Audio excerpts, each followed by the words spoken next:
Thanos कितना बड़ा खतरा है एवेंजर्स के लिए और वो कितना पावरफुल है, बस यही दिखाने के लिए मार्वल ने Thor and Hulk two mightiest Avengers को मूवी के स्टार्ट में ही निपटा दिया। और यही थैनोस डॉक्टर डूम के आगे कुछ है ही नहीं। लाइक सीक्रेट वॉर्स के वॉल्यूम 2 में डॉक्टर डूम ने थैनोस के पूरे स्केलेटन को अपने हाथों से निकाल दिया।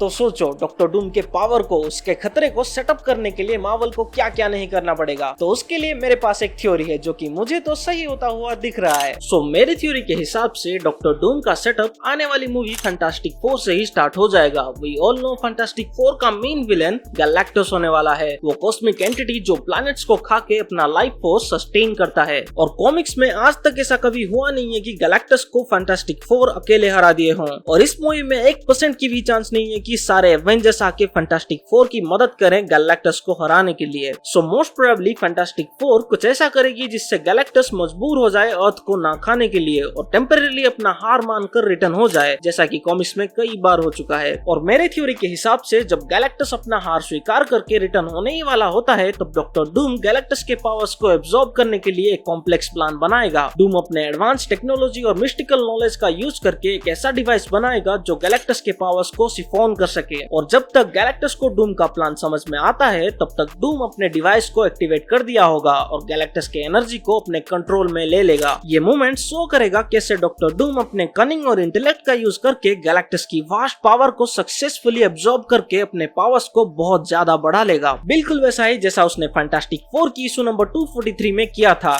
यस, ये कॉमिक्स में ऑलरेडी हो चुका है एंड उसी का लाइव एक्शन एडेप्टेशन हमें दिखाया जाएगा अवेंजर्स डूम्सडे में। ऑब्वियसली बिल्कुल सेम टू सेम तो नहीं होगा बट मोस्ट प्रोबेबली कुछ ऐसा ही होगा जिससे कि डॉक्टर डूम की इमेंस पावर का सेटअप हो जाए और डॉक्टर डूम किस लेवल का खतरा है वो ऑडियंस को एंड अवेंजर्स को पता लग जाए। और आपको फिर से याद दिला दूं, थैनोस का पावर सेटअप करने के लिए 2 अवेंजर्स की बलि दी गई थी, पहला तो थॉर फिर हल्क। और डॉक्टर डूम के लिए भी दूसरा बलि देना जरूरी है। इनफैक्ट मार्वल के पास एक ऐसा बकरा भी है जिसकी बलि मार्वल को चाहिए जिससे कि वो डॉक्टर डूम को ऑफिशियल विलेन ऑफ मल्टीवर्स घोषित कर सके। एंड आई थिंक आपने गेस कर लिया होगा, यस इट्स कैंग। एंड सिर्फ कैंग ही नहीं, काउंसिल ऑफ कैंग, सबके सब। एंड रिसेंटली एक ऐसा इवेंट हुआ कॉमिक्स में जिससे कि डॉक्टर डूम इतना पावरफुल हो गया कि काउंसिल ऑफ कैंग उसके आगे कुछ भी नहीं है। वो एक चुटकी से काउंसिल ऑफ कैंग को एलिमिनेट कर सकता है अगर ये इवेंट लाइव एक्शन में हुआ तो।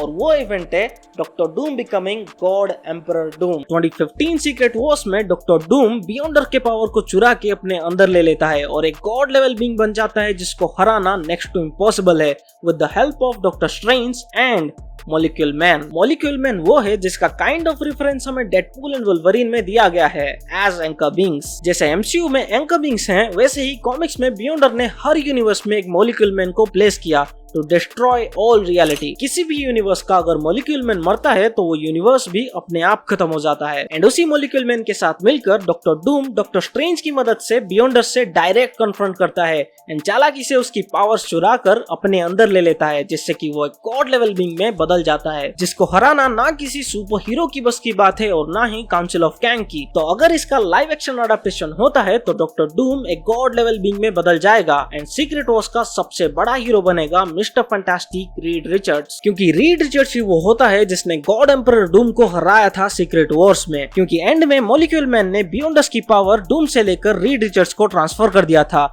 ये मानते हुए कि रीड ही वो सही इंसान है जो इस पावर का हकदार है। तो ये थे 2 ऐसे इवेंट्स जिसके एवेंजर्स डूम्सडे में होने के चांसेस बहुत ज्यादा हैं तो set up God level powers of doctor Doom. And yes of course ये सब मेरे थ्योरीज हैं, शायद सही हो सकता है और नहीं भी। So that's it for this video guys, see you in the next video.